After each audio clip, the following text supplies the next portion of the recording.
할렐루야, 반갑습니다. 오늘 거룩하고 복된 주님의 날에 하나님께 예배드리는 우리 성도님들 환영하고 축복합니다. 우리 다 함께 사랑합니다 찬양하겠습니다.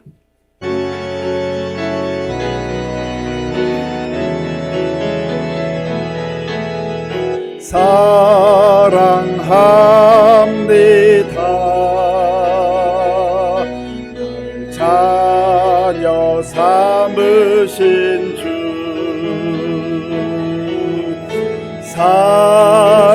사랑합니다.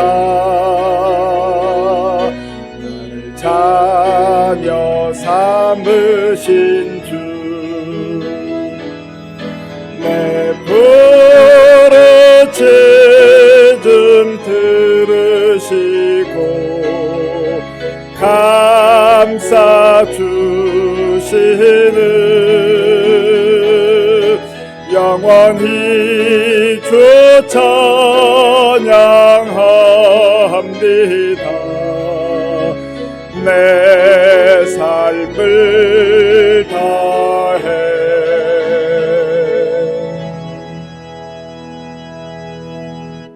다 함께 묵도하심으로 주일 예배를 하나님께 드리겠습니다.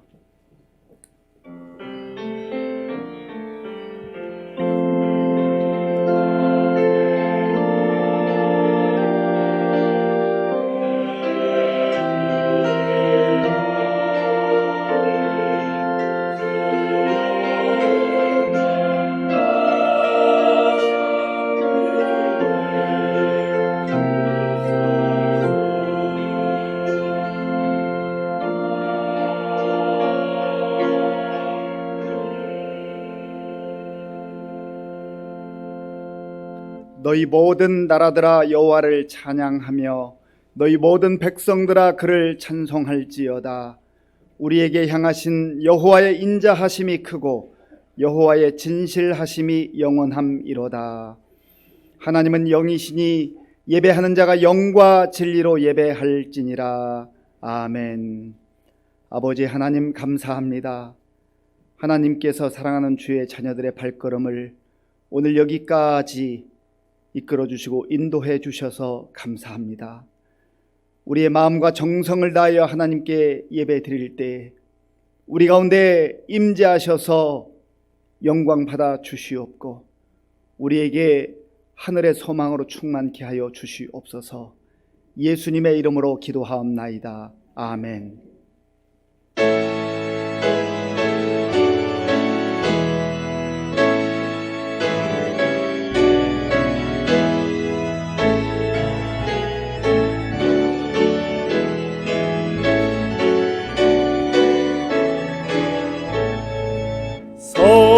성도여 다 함께 할렐루야 아멘.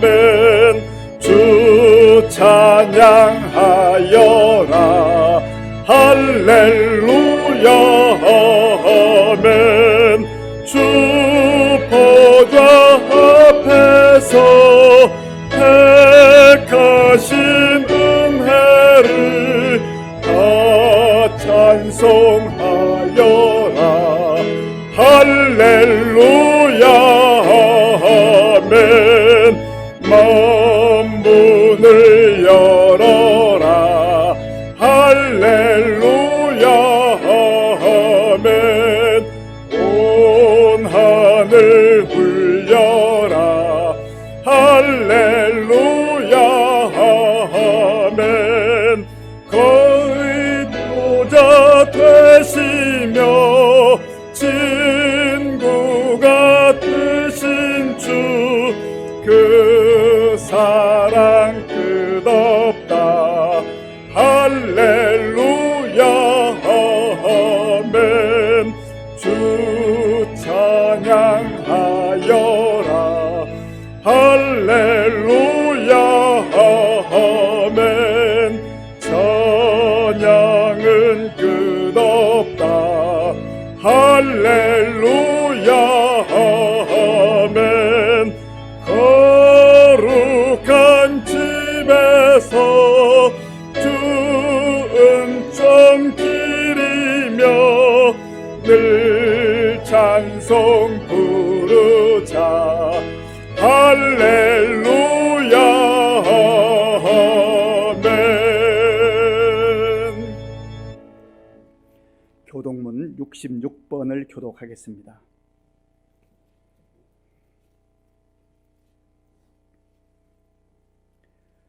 교독문은 66번입니다. 할렐루야, 그의 성소에서 하나님을 찬양하며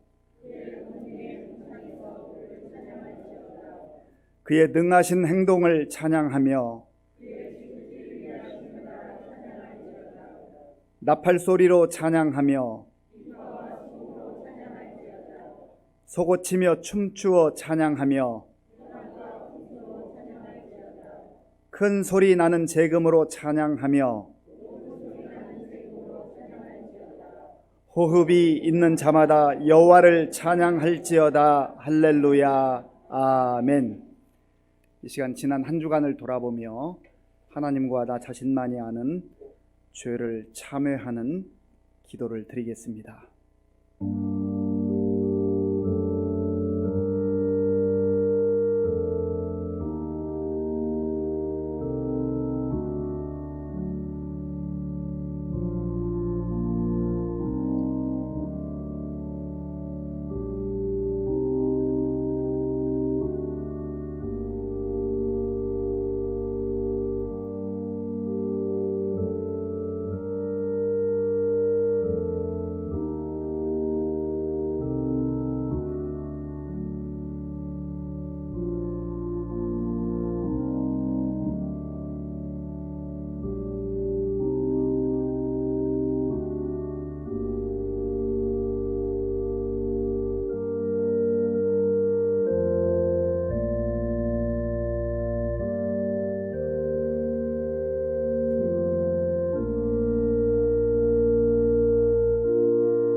주와 같은 신이 어디 있으리이까.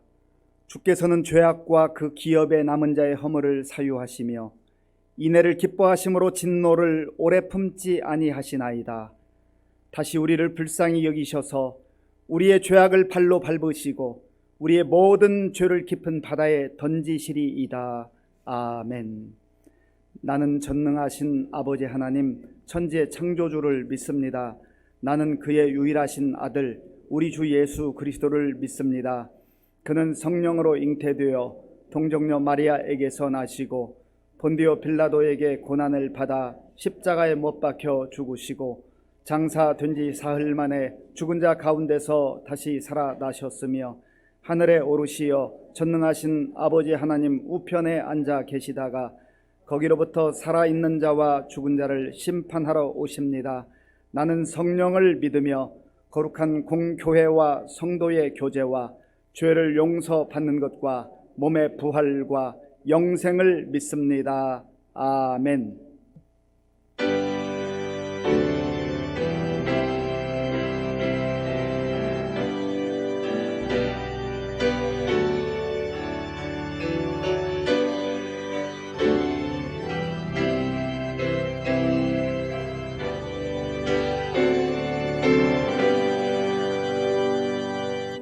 내 주를 가까이 하게 함은 십자가 짐 같은 고생이나 내 일생 소원은 늘 찬송하면서 주께로 나가기 원합니다. 내 고생하는 거 옛 야곱이 돌베개 베고 참 같습니다.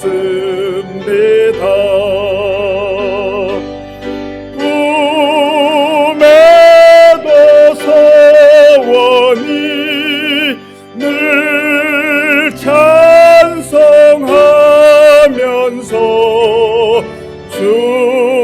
주께도 나가기 원합니다. 전성에 가는 길 험하여도 생명길 되나니 은혜로다.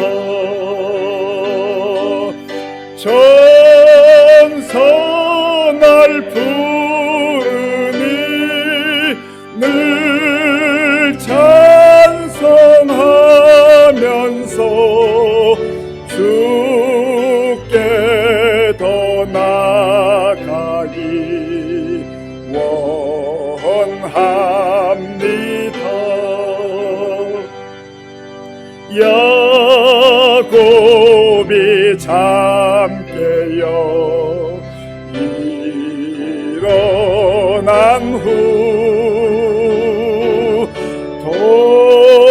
돌단을 쌓은 것 본받아서 숨질 때 되도록 늘 찬송하면서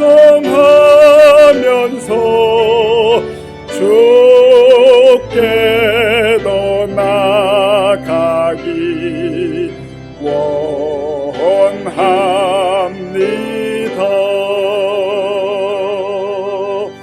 아멘.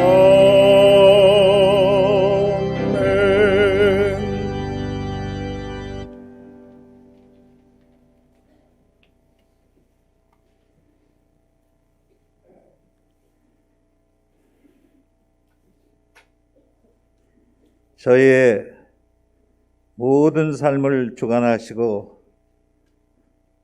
위드 코로나라는 새로운 세상으로 인도해 주시는 하나님 아버지, 창밖으로 주님이 지으신 청명한 하늘과 단풍으로 물든 산과 거리를 바라보며 하나님의 높고 위대하심을 높이 찬양합니다. 내가 부르지 아니하고는 내게 볼 자가 아무도 없다고 하신 주님, 저희들 이처럼 사랑하시어 시민성전 은혜의 자리에 불러주셔서 대면으로 예배드리게 하시니 감사를 드립니다. 이 시간 온 마음과 정성을 다해 예배드리오니 십자가 사랑으로 더욱 깨닫는 복된 시간 되게 하시고 우리의 침체되고 상한 심령이 고침받는 귀한 시간 되게 하여 주시옵소서. 한 주간 살아가면서 지은 죄악과 부정한 것들을 이 시간을 빌어 회개하오니 용서하여 주시옵소서. 주님의 보혈로 깨끗이 씻어주시고 새롭게 변화시켜 주시옵소서. 오직 주님의 십자가 은혜로 붙으시고 성령의 능력을 더하여 주시고 주님의 선한 길로 이끌어 주시옵소서. 사랑의 주님, 이 나라 이 민족을 위하여 기도드립니다. 지난 100여 년 동안 어렵고 힘든 고비고비마다 지켜주시고 인도하여 주심에 감사합니다. 코로나19 상황 속에서도 내년 3월이면 새로운 정부, 새로운 대통령을 맞이합니다.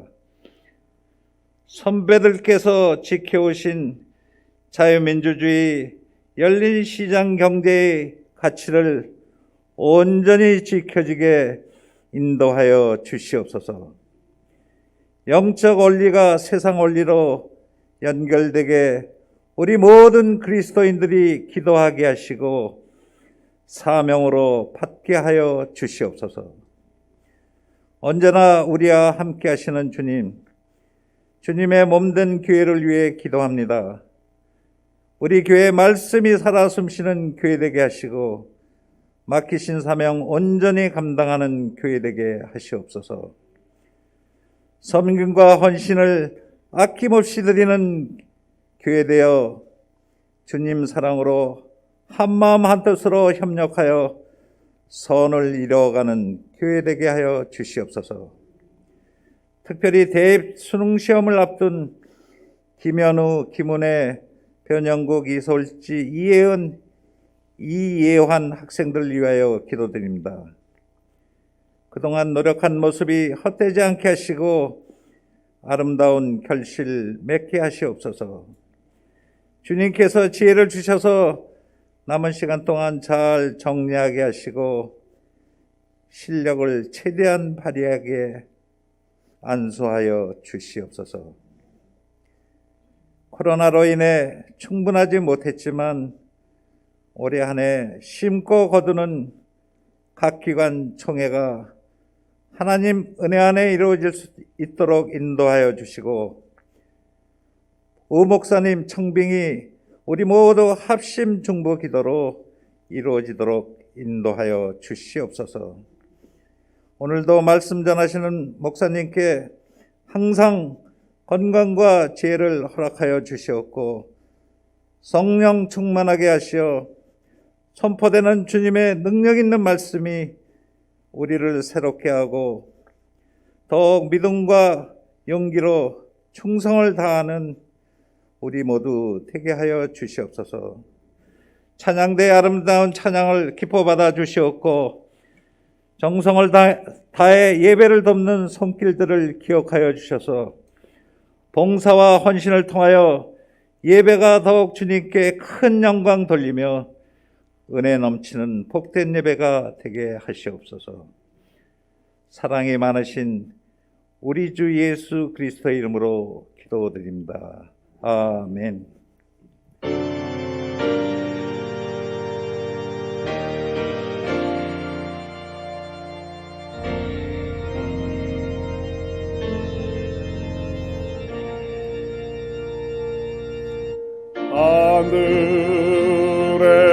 하늘에 계신 아버지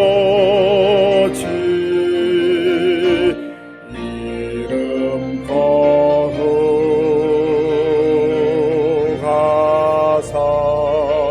거룩하사 주님 나라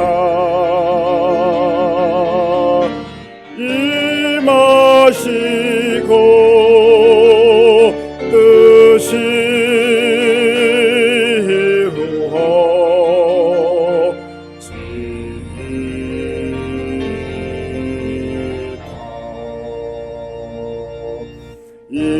일용할 양식 주시고 우리들의 큰 죄 다 용서하옵시고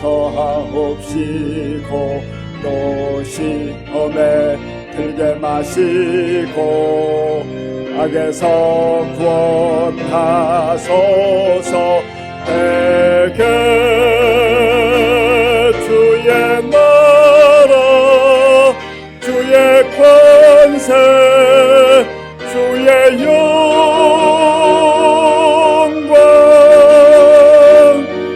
영원히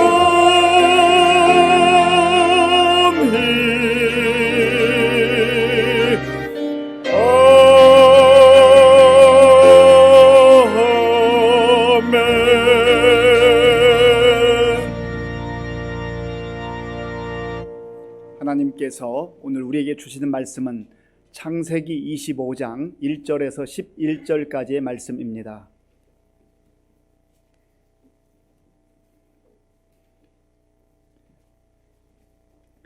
구약 성경 33쪽 창세기 25장 1절에서 11절까지의 말씀을 교독하겠습니다.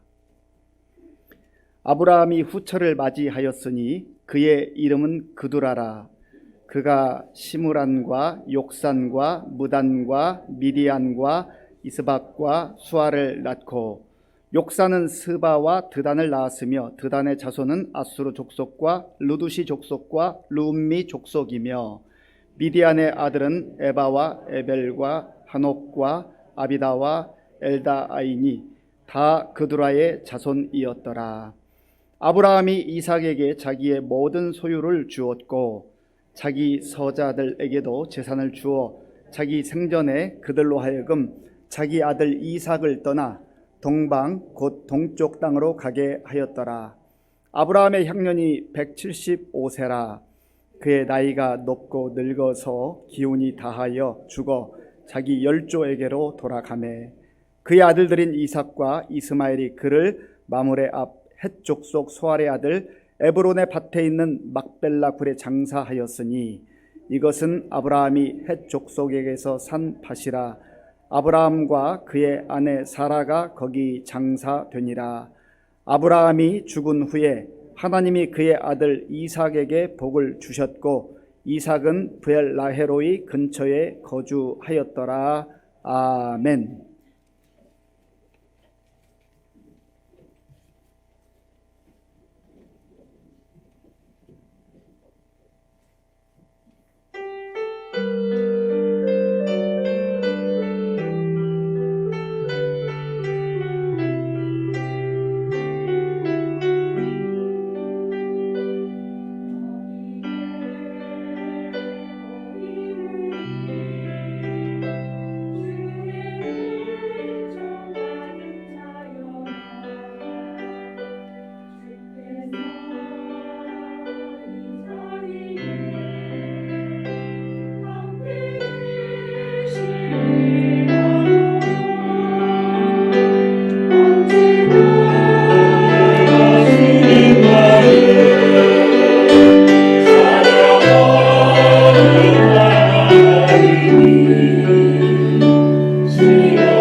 감사합니다. 우리 하나님께 감사와 영광의 박수 돌리겠습니다. 우리 함께 인사하겠습니다. 반갑습니다. 하나님을 사랑하고 이웃을 사랑합시다.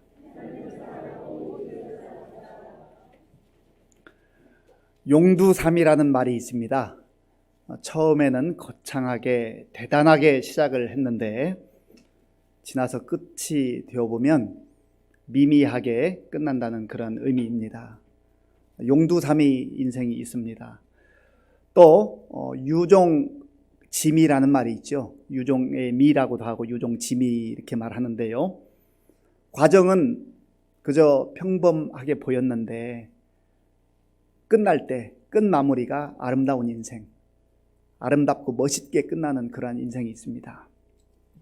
우리 모든 그리스도인들은 하나님 안에서 믿음으로 살아가는 존재들입니다. 그래서 우리는 용두삼이의 인생이 아닙니다.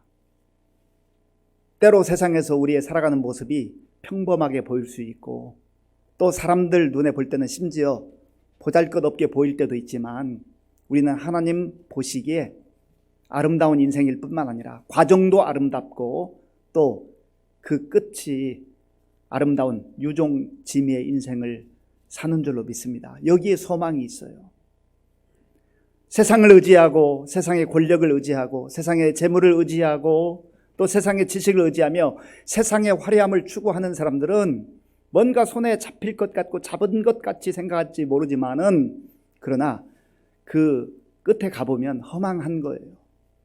그 끝까지 붙잡으려고 하지만 그러나 결국에는 모든 사람이 다 통과해야 되는 관문이 있는데 바로 죽음이라고 하는 관문입니다.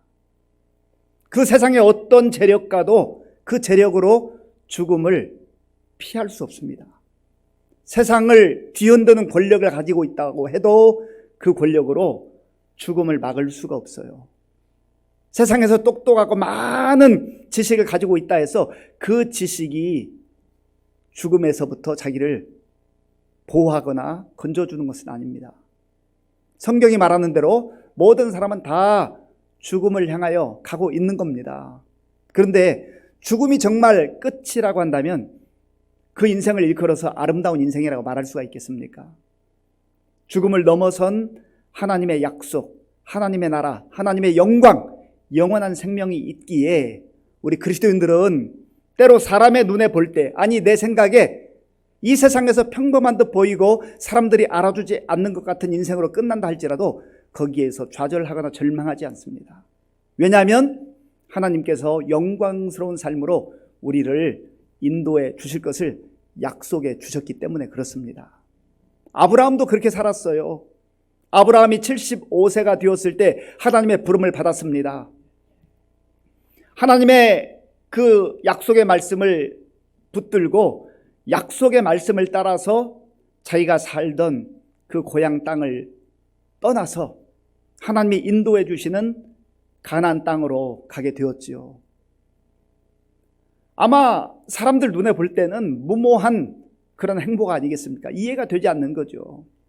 요즘은 멀리까지 이사하는 그런 시대가 됐습니다만 그 당시에 그 머나먼 거리를 고향을 등지고 떠난다는 것은 마치 죽음과 같은 그러한 상황 가운데 스스로 걸어 들어가는 거 아니겠습니까? 그런데 지금 아브라함이 그 믿음의 여정을 떠난 것은 자기의 야망을 성취하고 자기 계획에 어떤 대단한 것을 이루기 위함이 아니라 오직 하나님께서 말씀하신 그 말씀을 따라 믿음의 행보를 한 겁니다. 그래서 우리는 창세기 12장부터 시작해서 오늘 25장에 이르기까지 아브라함의 생애를 쭉 살펴보고 묵상하는 가운데 믿음의 여정이라는 큰 주제로 오늘 여기까지 이르게 된 겁니다. 오늘 본문에 보면 아브라함이 이제 하나님의 부름을 받아서 죽게 되는데 그 모든 믿음의 여정 가운데 하나님의 은혜가 있었어요. 하나님의 도우심이 있었어요. 그리고 그가 모든 사람이 하나님께서 말씀하신 것처럼 결국은 죽음에 이르게 됐지만 그것이 죽음으로 끝난 인생이 아니라 그 죽음을 넘어서서 약속으로 받은 영원한 하나님 나라를 바라보며 산 생애였다고 하는 겁니다. 오늘 저와 여러분들의 믿음의 여정을 이 아브라함의 생애를 통해서 한번 확인하고 살펴볼 수 있기를 바랍니다. 우리의 믿음의 행보, 우리의 믿음의 발걸음의 현주소는 어디입니까? 주님과 동행하고 있습니까? 주님이 기뻐하는 삶을 살고 있습니까? 과정도 아름답고 또 유종짐이 아름다운 마무리를 하는 그런 인생이 정말 값지고 복된 인생이 아니겠습니까? 오늘 저와 여러분들의 믿음의 삶을 말씀을 통해서 다시 한번 확인해 보며 하나님께서 기뻐하시는, 하나님과 동행하는, 말씀을 따라 믿음으로 살아가는 그러한 인생이 되실 뿐만 아니라 언젠가 주님께서 아브라함처럼 우리를 부르실 때 우리의 모든 인생이 하나님의 은혜였고 아름다운 인생이었노라고 고백할 수 있는 저와 여러분들이 될 수 있기를 바랍니다. 오늘 본문에 보면 아브라함이 그두라라고 하는 후처를 얻게 되었습니다. 본문 1절을 같이 읽어보겠습니다. 창세기 25장 1절입니다. 아브라함이 후처를 맞이하였으니 그의 이름은 그두라라. 아멘. 아브라함의 아내 사라가 127세로 세상을 떠났습니다. 그때 아브라함의 나이가 137세였습니다. 그리고 3년이 지나서 그의 아들 이삭이 40세가 되었을 때에 리브가를 맞이해서 결혼을 하게 되죠. 아브라함이 기쁘기도 했지만 자기의 아내가 3년 전에 세상을 떠나고 3년 동안도 참 외롭고 힘들었지 않았겠습니까? 거의 100여 년을 가까이 살아왔던 아내가 자기 품을 떠났으니 얼마나 힘들었겠습니까? 그리고 앞으로 살아갈 날들도 언제까지일지는 모르나, 물론 오늘 본문에 175세까지 살았으니까 사라와 이제 이별한 이후에 38년을 산 그런 생애가 된 것이죠. 그래서 이 자기 삶의 상황에 따라서 그리고 그 당시의 관습에 따라서 새로운 아내를 얻게 되었는데 이 본문에 보면 후처라고 그렇게 기록하고 있습니다. 이 후처라고 기록된 단어는 이샤라고 하는 단어인데 이 이샤라고 하는 단어의 뜻에는 아내라는 뜻도 있고 부인이라는 뜻도 있습니다. 그런데 왜 오늘 여기 번역본에서 후처라고 기록을 했을까? 이것은 사라, 그의 아내였던 사라와 구별하기 위한 그러한 표현이라고 볼 수 있습니다. 하나님께서는 아브라함을 부르실 때 약속의 말씀을 주셨잖아요. 내가 너에게 이 말을 하는 것은, 너에게 나의 말을 전하는 것은 너로 하여금 앞으로 내 말에 따라 순종할 때 너의 이름이 창대하게 되고 큰 민족을 이루게 될 것이다. 그리고 내가 너의 이름을 아브람에서 아브라함으로 바꿔준 것처럼 너는 열국의 아비가 될 것이다. 그리고 너를 통해서 세계 열방이 복을 얻게 될 것이다.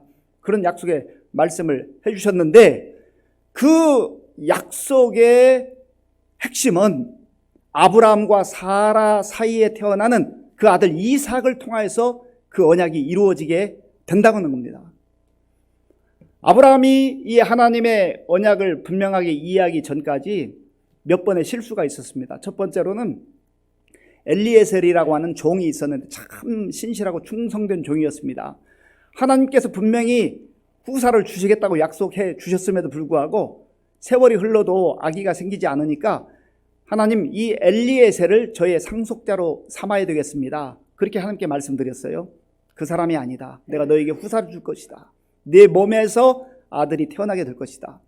또 세월이 흘렀는데 이제 여전히 가시적인 그 열매가 생명이 생기지 않는 거예요. 그러니까 사라의 그 제안에 따라서 사라의 여종 하가를 이제 통해서 이스마엘을 낳게 되었죠. 뭔가 된 줄 알았어요. 그런데 하나님께서는 아니다. 그가 너의 아들인 것은 맞지만 약속의 자녀는 아니다. 언약의 자녀는 아니라는 거예요.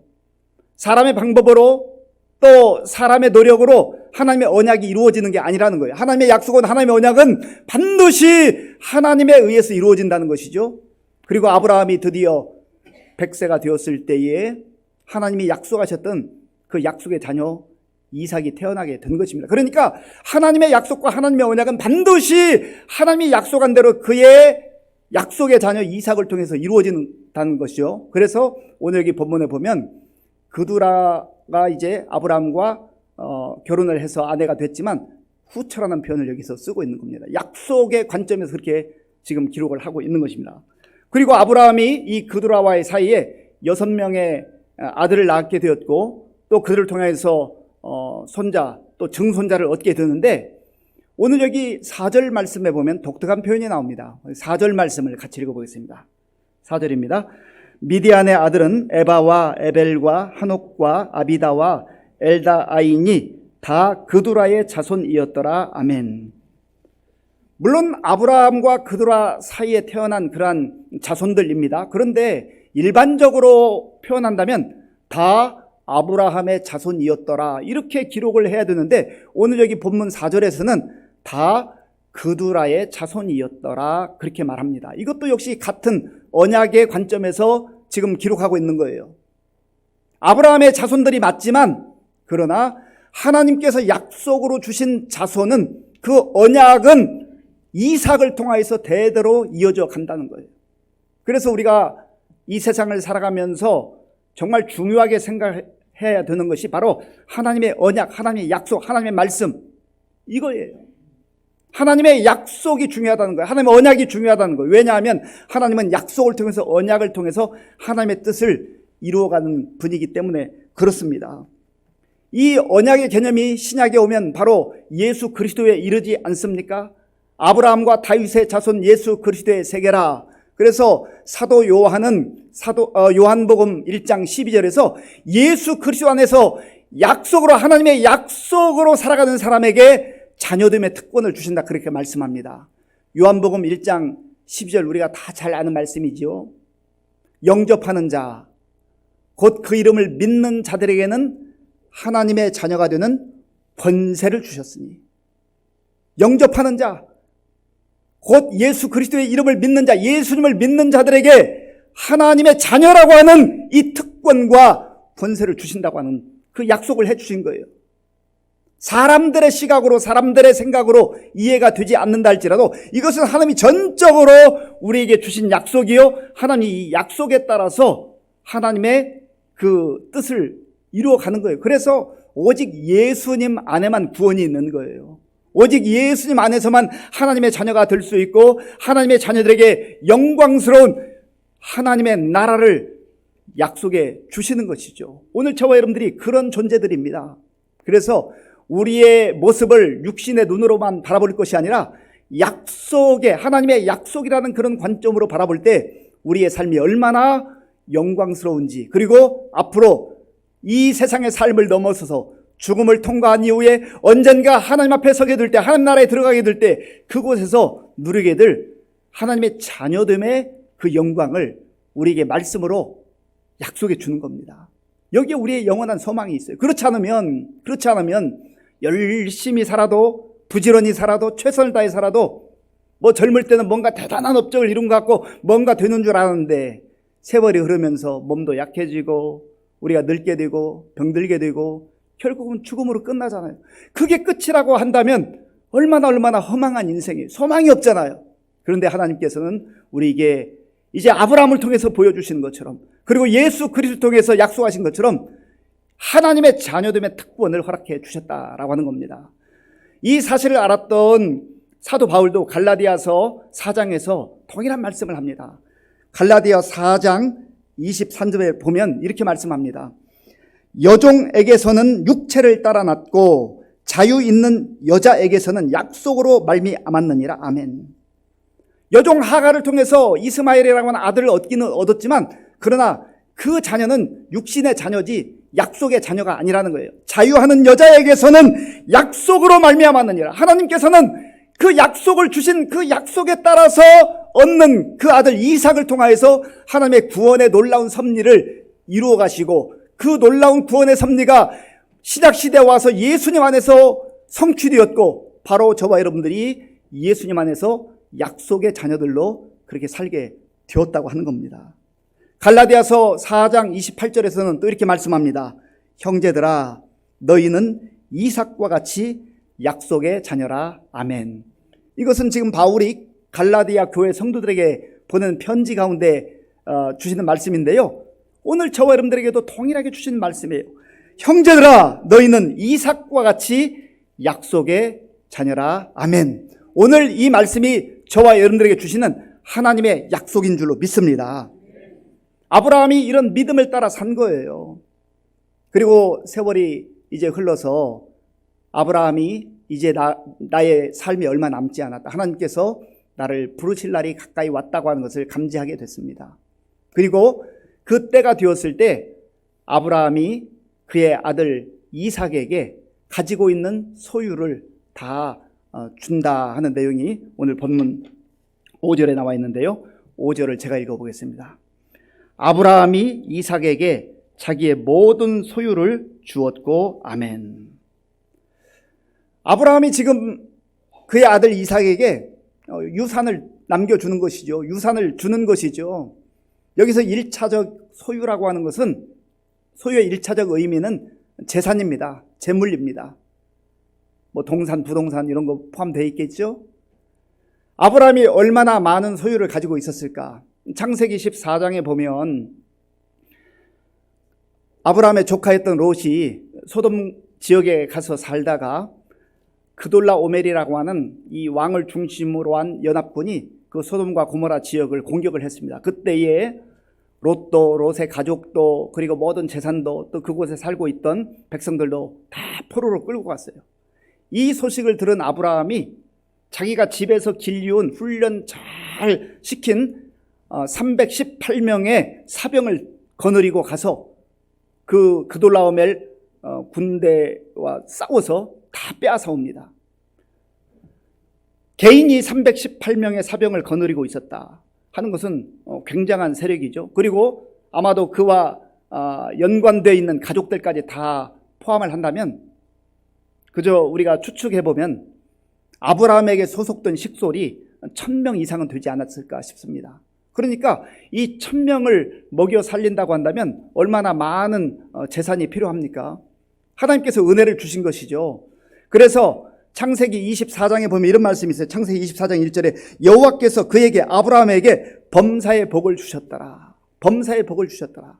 여기서 복을 주셨다는 것은 단순히 물질적 개념만을 말하는 게 아닙니다. 모든 부분에 있어서 하나님께서 아브라함에게 복을 주셨다. 그리고 그 소유물 중에 받은 복 중에 지금 재물적 측면에서 아브라함이 자기 아들 이삭에게 나누어 준 것이죠. 그걸 주게 된 것이죠. 그리고 또한 이 소유를 주었다는 의미 속에 우리가 두 가지 정도를 더 생각해 볼 수 있는데, 또 다른 하나는 아브라함이 하나님께 받은 약속의 말씀, 생명의 말씀을 마음에 간직하고 있다가 이것을 지금 아들에게 전수해 주는 거예요. 아들아, 너 나와 함께 이렇게 살아왔잖아. 너 봤지? 내가 어떻게 사는지. 내가 여기까지 온 것은, 그 고향 땅을 버리고 여기까지 온 것은 하나님의 약속의 말씀, 그거 붙들고 여기까지 온 거 알고 있잖아.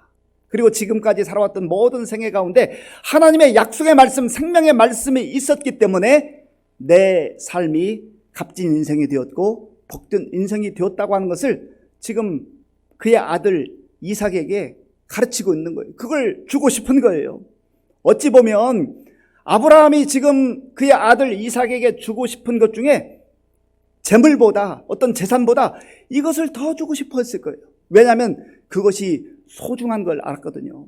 아브라함이 고향 땅을 떠나서 이 약속의 땅 가나안 땅에 올 때 뭐 대단한 것을 가지고 온 게 아니에요. 어찌 보면 그저 가족들과 함께 가방 몇 개 들고 온 거 아니겠습니까? 그런데 세월이 흘렀을 때에 하나님께서 많은 것을 주셨잖아요. 눈에 보이는 어떤 재물, 재산, 그런 것이 중요한 것이 아니라 그것을 얻기까지 인도하시고 또 가르치시고 훈련시키시고 역사하셨던, 또 범사의 복을 주셨던 그 하나님의 말씀을 붙드는 것이야말로 그 아들에게 있어서 가장 소중하다는 것을 아브라함이 알았을 거예요. 그래서 그것을 주고 싶은 겁니다.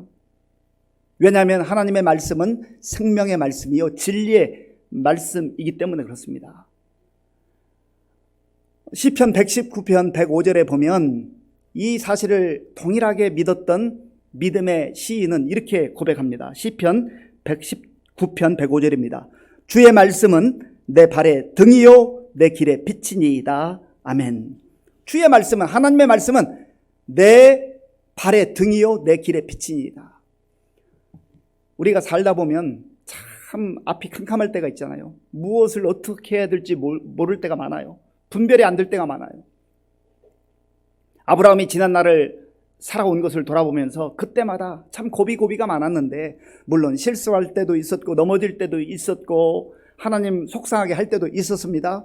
그러나 그럼에도 불구하고 그때마다 하나님께서 아브라함을 찾아오셔서 그에게 다시금 약속의 말씀을 주시면서 그 약속의 말씀 따라 살아갈 때에 어두운 터널을 벗어나서 환한 길로, 생명의 길로 그렇게 이끌어 주셨잖아요. 저와 여러분의 인생도 가만 돌아보면은요, 어두웠던 날들, 힘들었던 날들, 정말 한 치 앞도 보이지 않아서 내가 과연 살아갈 수는 있을까? 그런 시절들이 다 있잖아요.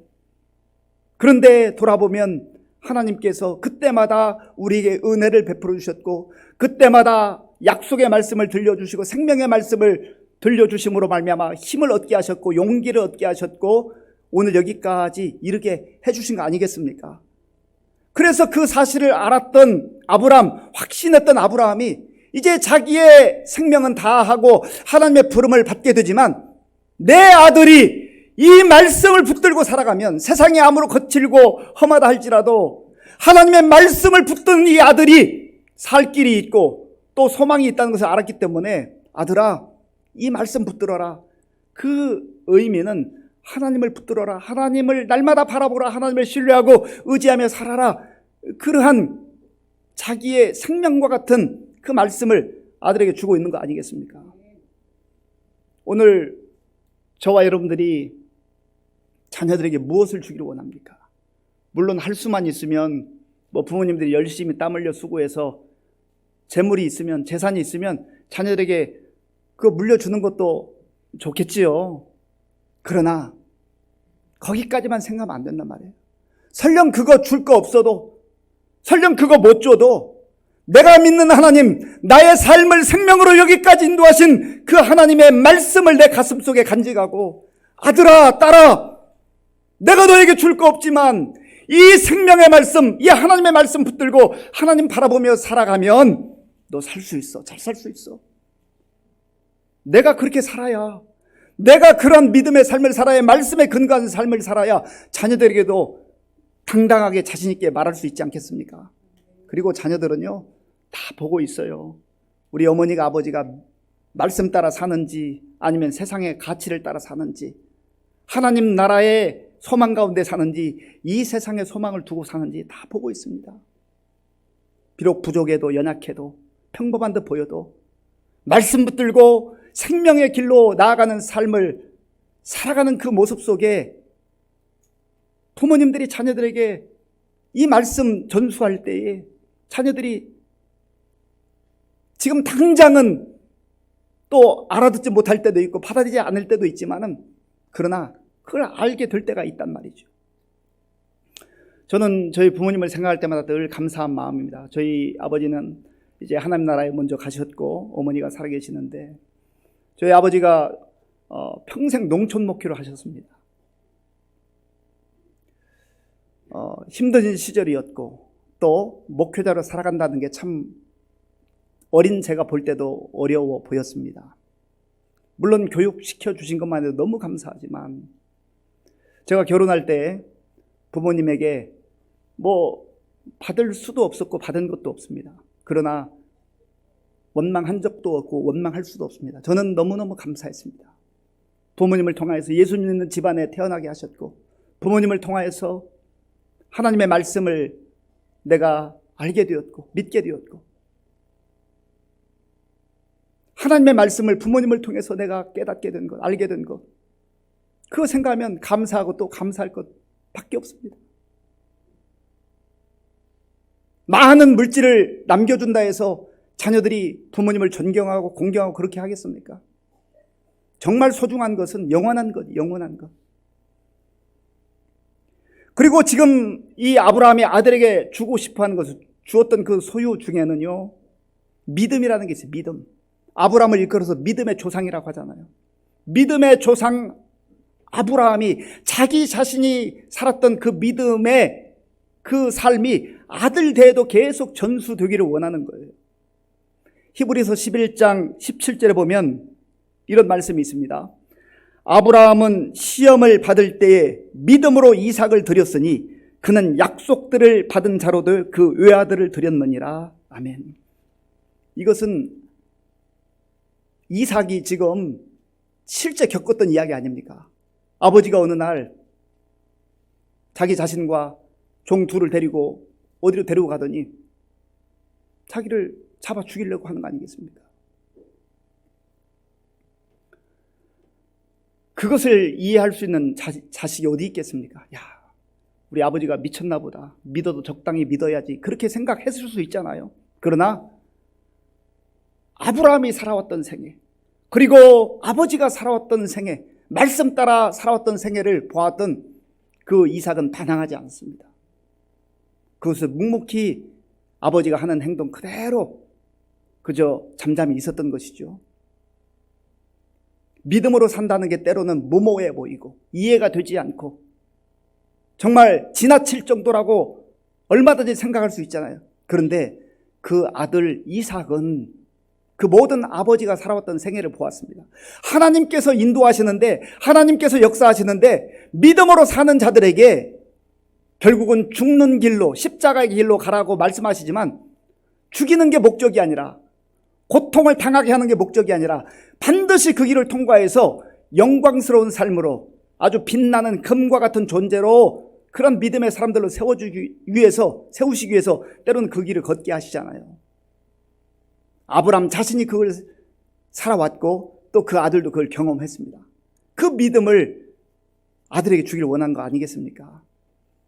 사랑하는 성도 여러분, 자녀들에게 무엇을 주기를 원하십니까? 무엇을 남겨주기를 원하세요?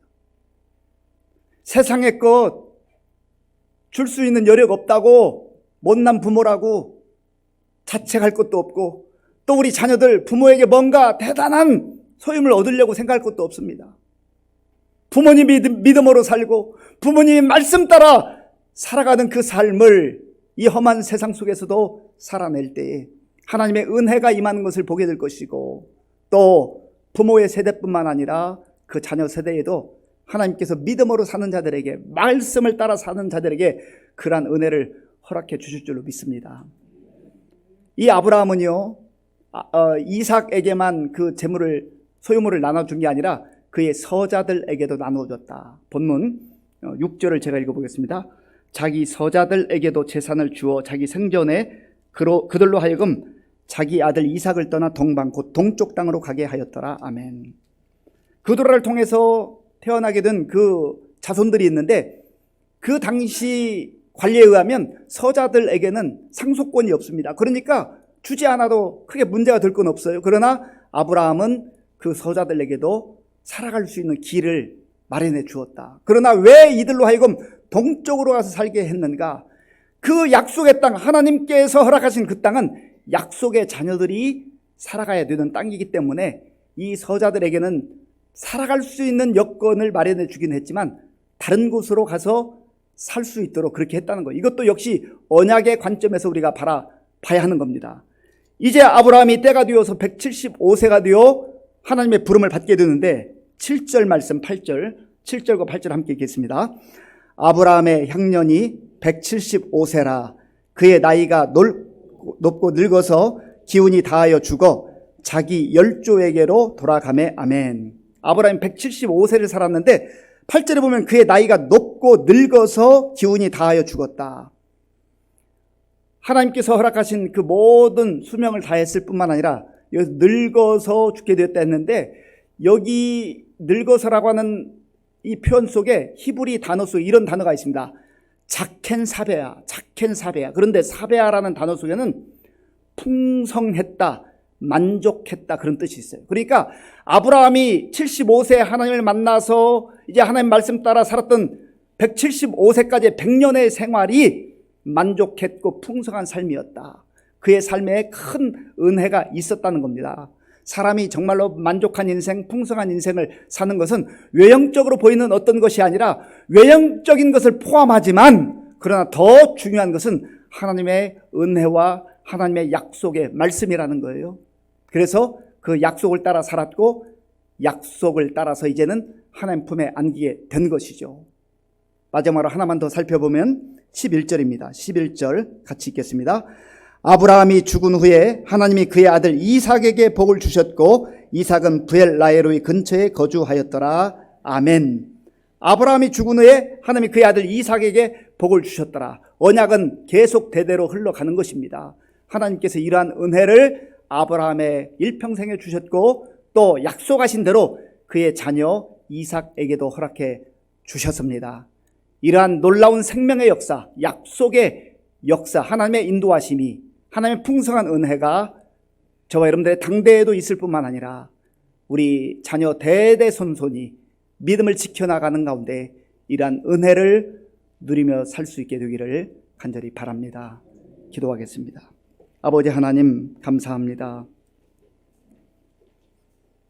우리가 하나님의 택하심을 입고 하나님의 자녀가 되어서 예수님을 구주로 섬기며 구주로 믿고 하나님의 자녀됨의 이 놀라운 특권을 가지고 살아가게 하신 것을 감사합니다. 하나님, 우리의 믿음의 여정을 계속해서 나아가는 가운데 약속의 말씀 붙들고 믿음으로 살게 하시고 우리도 그렇게 살 뿐만 아니라 우리의 대대손손 믿음의 아름다운 가문, 약속을 따라 살아가는 그러한 믿음의 가문들 이루게 하여 주시옵소서. 예수님의 이름으로 기도하옵나이다. 아멘.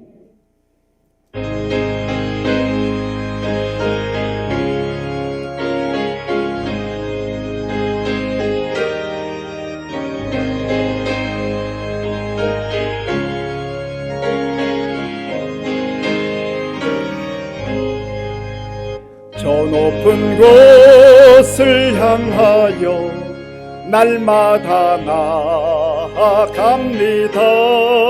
내 뜻과 정성 모아서 날마다 기도합니다. 내 주여 내 맘 붙드사 그곳에 있게 하소서. 그것은 빛과 사랑이 언제나 넘치옵니다. 그럼과 죄가 있는 곳 나 비록 여기 살아도 빛나고 높은 저곳을 날마다 바라봅니다. 내 주여 내 맘 붙드사 그곳에 있게 하소서. 그곳은 빛과 사랑이 언제나 넘치옵니다. 의심의 한계 거치고 근심의 구름 없는 곳 기쁘고 참된 평화가 거기만 있사옵니다. 내 주여 내 맘 붙드사 그곳에 있게 하소서. 그것은 빛과 사랑이 언제나 넘치옵니다.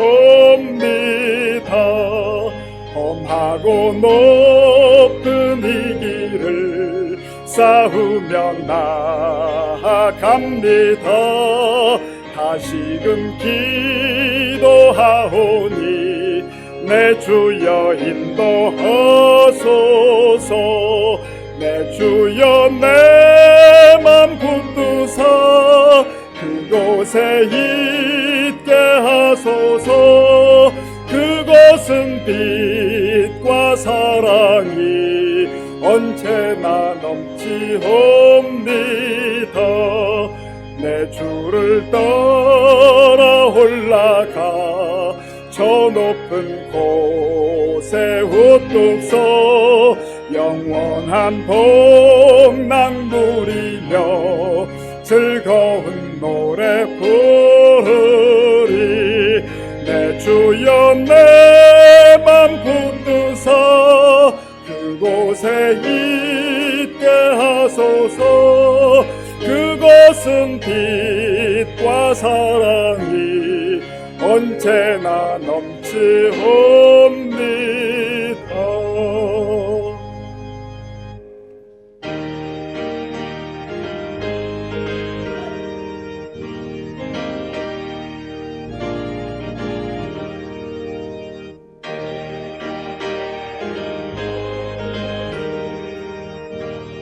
하나님의 선물이니 마음과 뜻하여서 겸손하게 드립니다. 주님 기뻐 받으시니 바치는 나 즐겁도다. 복의 근원 하나님께 영원토록 감사하리. 아멘.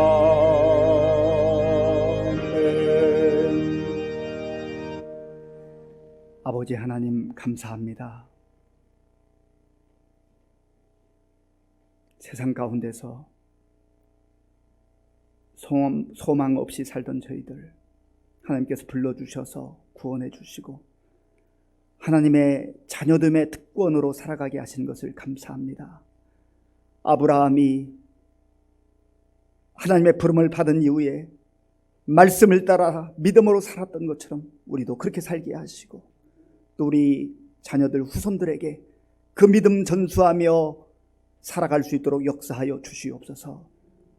하나님께서 베풀어 주신 모든 은혜 가운데 구별하여 주일헌금, 11조 감사헌금, 각종 목적 헌금을 믿음과 정성으로 드려오니 기쁘게 받아주시고 이 물질이 사용되는 곳마다 예수님의 생명의 복음이 전파되게 하여 주시옵소서.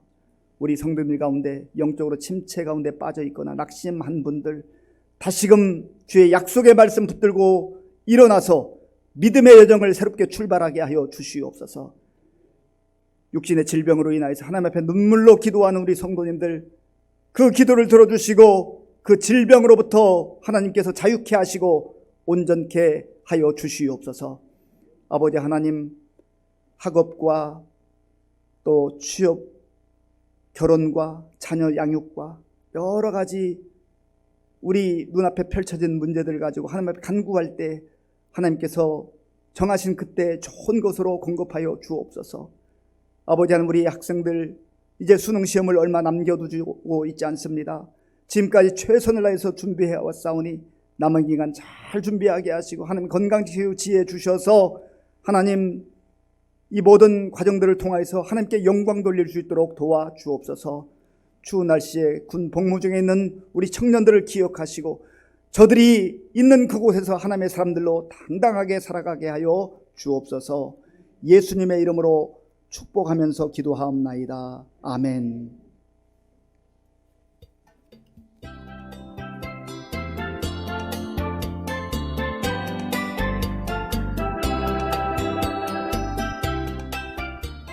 (11월) 둘째 주일 교회 소식 전해드리겠습니다.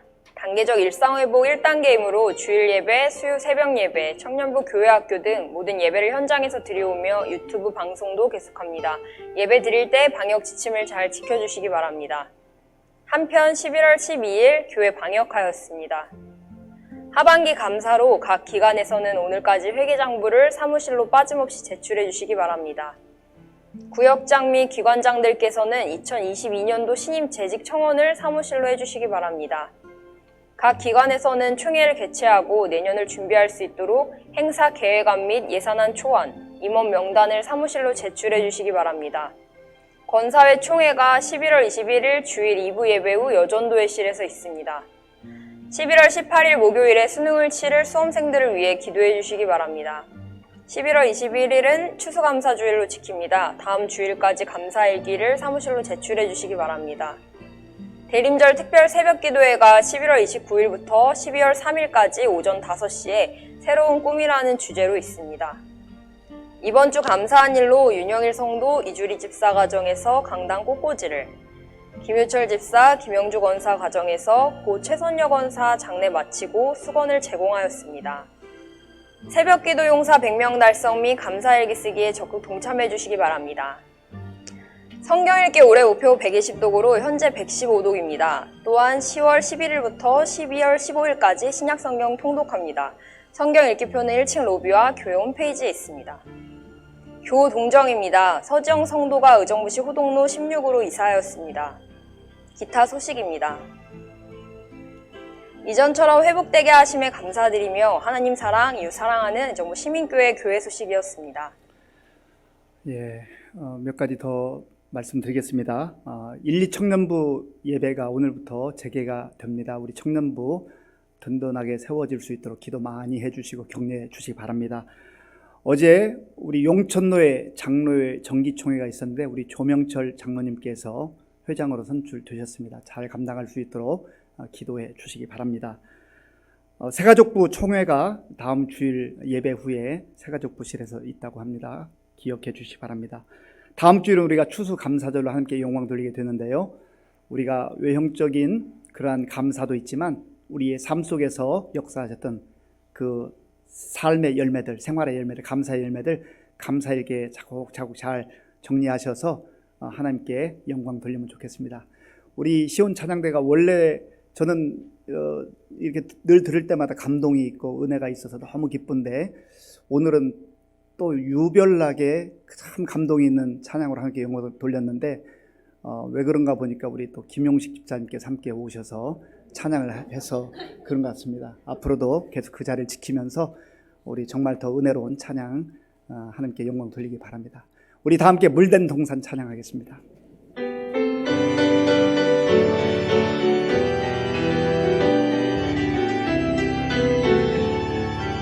주님 너를 항상 인도하시리, 주님 너를 항상 인도하시리, 내 마른 땅에서도 너를 만족시키리, 너는 물된 동산 같겠고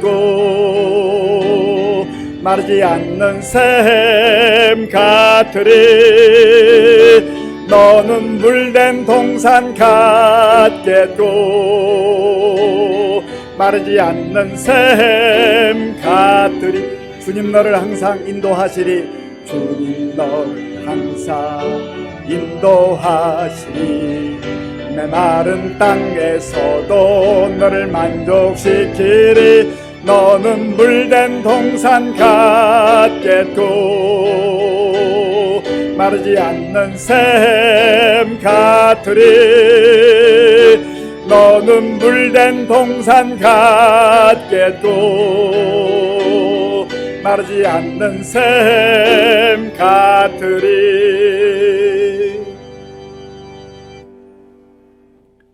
지금은 우리 주 예수 그리스도의 은혜와 우리 아버지 하나님의 크신 사랑과 성령님의 교통하심과 역사하심과 위로하심이 아브라함이 믿음의 여정을 아름답게 마무리한 것처럼 우리도 약속의 말씀, 생명의 말씀을 붙들고 믿음의 여정을 아름답게 마무리할 때까지 꿋꿋하게 말씀 따라 살기로 결단한 모든 성도들 머리 위에와 저들의 가정과 자녀들과 일터 위에와 몸된 교회 위에와 우리나라와 민족 가운데 이제로부터 영원토록 함께 하옵시기를 간절히 축원하옵나이다. 아멘.